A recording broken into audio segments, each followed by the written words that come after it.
Hi hello welcome to my channel. Telangana రాష్ట్ర ప్రభుత్వం కొత్త రేషన్ కార్డులను అమలు చేయడం కోసం సర్వే అయితే నిర్వహిస్తుంది. ఈ సర్వేలో భాగంగా రాష్ట్ర వ్యాప్తంగా 6.68 లక్షల కుటుంబాలు కొత్త రేషన్ కార్డులు పొందేందుకు అర్హతమైనవి ప్రాథమికంగా అయితే గుర్తించారు.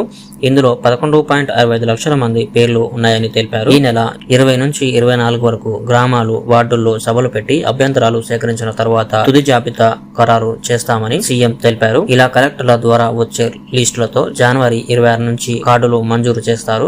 రేషన్ కార్డులపై సీఎం రేవంత్ రెడ్డి, ఉత్తమ్ కుమార్ రెడ్డి సంతకాలు ఉండనున్నాయి. ఇప్పటికే గ్రామాల్లో విడుదల చేసిన కొత్త రేషన్ కార్డుల అర్హుల జాబితాపై పలు గ్రామాల్లో విమర్శలు వెలువెత్తుతూ ఉన్నాయి. గ్రామంలో ఏళ్ల తరబడి ఉంటున్న వారి పేర్లు లేవు, కానీ బ్రతుకు తెరువు కోసం పట్టణాలకి, దేశాలకి వెళ్లిన వారి పేర్లు ఎందుకు వచ్చాయని ఆందోళన చేపట్టారు. వాటిని మార్చి మా పేర్లు జాబితాలో ఉంచకపోతే సర్వే జరగనీయం అని కొన్ని గ్రామాల్లో ప్రజలు ఆందోళన చేపట్టారు. కులగణన ఆధారంగా రేషన్ కార్డులను ఇవ్వబోతున్నామని ఇప్పటికే మంత్రి ప్రభాకర్ రెడ్డి తెలపడం జరిగింది. గతంలో ఉన్న రూల్స్ ప్రకారం కొత్త రేషన్ కార్డులను అమలు చేస్తామన్న రాష్ట్ర ప్రభుత్వం ఎటూ కాకుండా తమ ఇష్టం వచ్చినట్టుగా అర్హుల జాబితాను తయారు చేస్తోందని పలువురు ఆందోళన వ్యక్తం చేయడంతో పాటు విమర్శలకు దిగుతూ ఉన్నారు. గవర్నమెంట్ ఉద్యోగాలు చేస్తున్న వారికి కూడా రేషన్ కార్డులో జాబితాను రూపొందించారని, ఏళ్ల తరబడి వ్యవసాయం చేసుకుంటున్న వారికి మాత్రం ఎందుకు జాబితాలో చేర్చలేదని ఆందోళన చెందుతూ ఉన్నారు. ఇప్పటికే కొత్త రేషన్ కార్డులు 9 సంవత్సరాల నుంచి లేక చాలా మంది ఇబ్బందులకు గురవుతూ ఉన్నారు. దీంతో కొత్త రేషన్ కార్డుల జాబితాను గుర్తించి వారి ఇబ్బందులను తీరుస్తుంది అని అనుకున్న రాష్ట్ర ప్రభుత్వం